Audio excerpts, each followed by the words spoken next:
आवाज कम ही रखिएगा। कि तो हर जोड़ केहू नहीं खेप जोड़ बाड़ू, तो हर जोड़ केहू नहीं खेप जोड़ बाड़ू। गोरिया चांद के गोरिया नियन गोर बाड़ू, गोरिया चांद के गोरिया नियन गोर बाड़ू। तो हर जोड़ केहू नहीं खेप जोड़ बाड़ू, तो हर जोड़ केहू नहीं खेप जोड़ बाड़ू।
दो चार भजन भाव हो चुका है, बीच बीच में फिर हो जाएगा।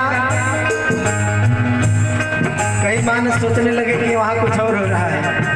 तो आए हुए सभी मेहमानों का पुनः एक बार स्वागत और सम्मान मौर्य परिवार में।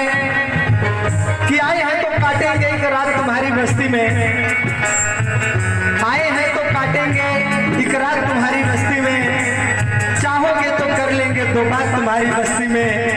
मन के सुने आंगन में घटा अगर बन जाओगे तो कर देंगे हम गीतों की बरसात तुम्हारी बस्ती में। जोरदार तालियां हो जाए। तो हर होठ झटकार बाबुला बिनियन,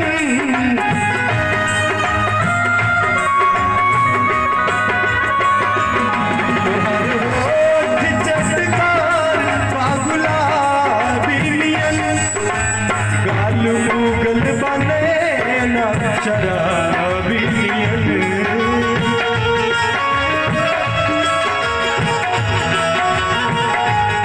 गोरी रसवा भरले और बाड़ू हो, तू तरसवा भरले और बाड़ू हो।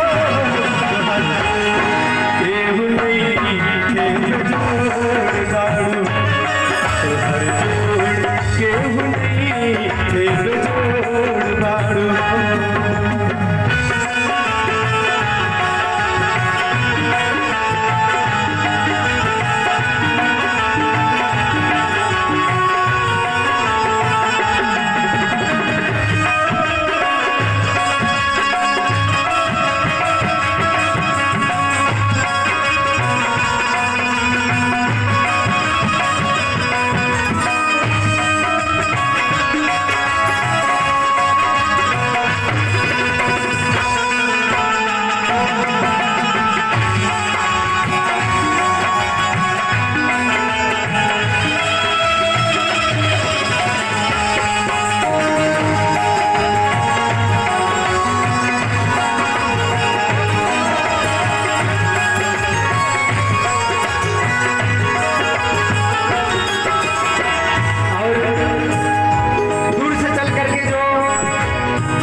तिलक चढ़ाने के लिए अपने बेटी के वास्ते यहाँ चल करके आए हैं। उन सभी का भी बहुत बहुत सम्मान, उनके नाते रिश्तेदार जो भी पिता उनके चाचा भाई लोग हैं, सभी का बहुत बहुत मैं कलाकार परिवार की ओर से बहुत बहुत अभिनंदन करता हूँ। कहता दिल पे बिजली गिरेला जब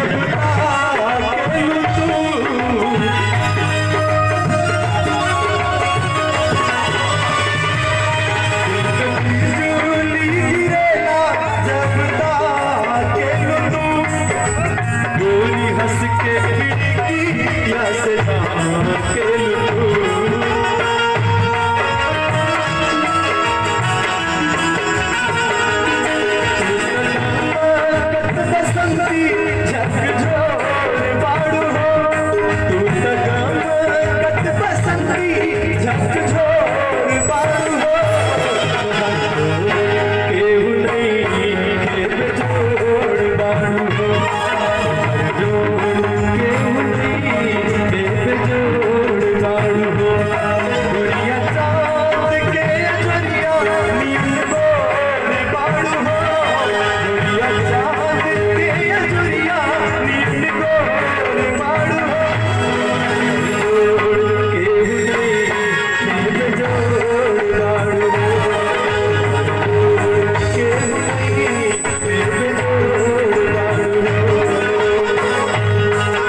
सभी के बीच में हिम्मतपुर की धरती से चल करके आए हैं आदरणीय श्री सुरेश मिश्रा जी। इस मौर्य परिवार में कलाकारों का सम्मान आपने बढ़ाया है, 201 रुपए का आशीर्वाद, बहुत बहुत स्वागत और सम्मान। और साथ ही में वर बख्श के मुखिया आज इनके सौजन्य से आप सबका ढेर सारा प्यार आशीर्वाद मिल रहा है। आदरणीय श्री लालजी मौर्य जी, आदरणीय श्री लालजी मौर्य जी, आपकी तरफ से ये 500 रुपए का आशीर्वाद वर बख्श से ये 500 रुपए का आशीर्वाद प्राप्त हुआ है। मैं गोड से प्रणाम करता हूँ आदरणीय लालजी मौर्य जी, जिनके सौजन्य से ये 500 रुपए का आशीर्वाद मिला है। आइए आप सभी का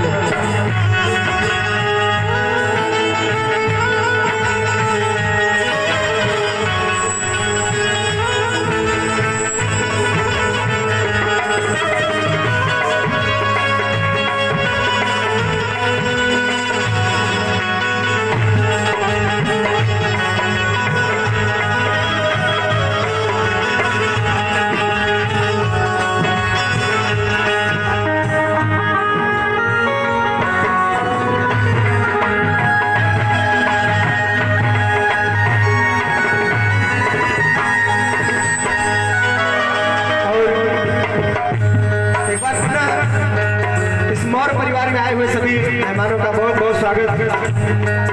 और मैं आपको बता दूं, इस परिवार में व्यवसाय का जिसने व्यवसाय को बहुत ही सुंदर बढ़ाया और हम कलाकारों का सम्मान आपने किया है। और पक्ष से बड़े भाई आदरणीय श्री ज्ञानचंद मौर्य जी, ज्ञानचंद मौर्य जी की तरफ से 500 रुपए का आशीर्वाद, ये वर पक्ष से है 501 रुपए का आशीर्वाद। आदरणीय बड़े भैया ज्ञानचंद मौर्य जी, भैया को प्रणाम करता हूँ, आशीर्वाद की कामना करता हूँ। आइए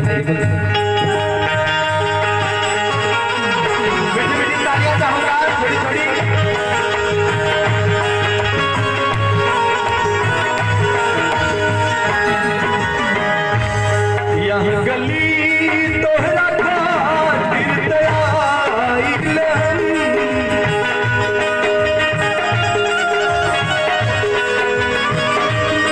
यहाँ गली तोहरा खातिर तैयार तोहरा खातिर